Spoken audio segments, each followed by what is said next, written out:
Chapter 25. What Loretta Said. That was a year ago.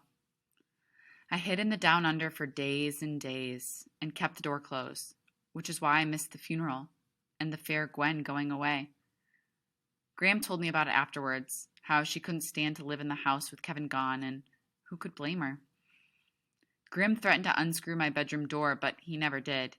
He just kept saying I should come out for Graham's sake, and sometimes she'd come down and say I should come out for Grim's sake, and so on and so forth until finally I gave up and came out. I don't know if this makes sense, but for a long time I felt like I was a balloon and somebody had let the air out of me. I didn't care if I ever got the air back because what does it matter if we're all going to die in the end?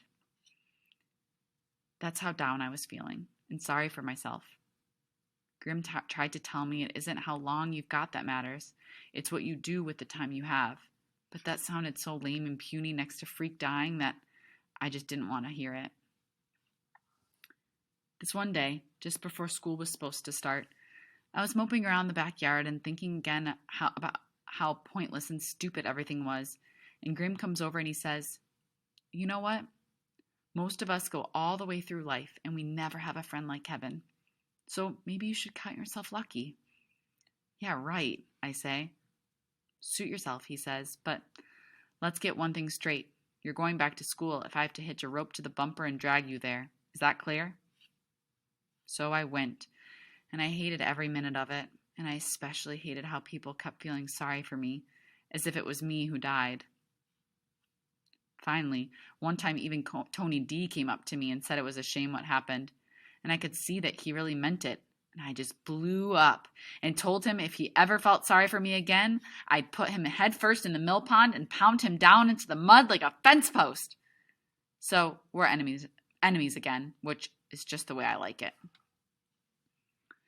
Not too long after that, this was winter by then, I saw Loretta Lee in the street. She still had on the neck brace and you could smell booze on her breath. But what do you expect? A miracle just because she lost her head and acted good for a couple of minutes? Anyhow, Loretta sees me and she says, "Did you hear about Gwen? She's in California and she's got this new boyfriend. His name is Rick and they're crazy about each other. Ain't that good news?" "I guess so." "Take it from me," she says. "It is. So what are you doing these days?" "Nothing." She gives me this long look and she goes, "Nothing is a drag, kid. Think about it." I thought about it all the way home.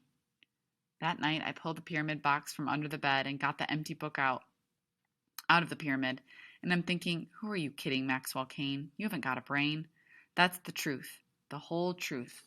The unvanquished truth, is how Freak would say it. So I wrote the unvanquished truth stuff down and then kept on going for months and months until it was spring again and the world was really and truly green all over. By the time we got here, which I guess should be the end, I'm feeling okay about remembering things. And now that I've written a book, who knows? I might even read a few. No big deal. The end.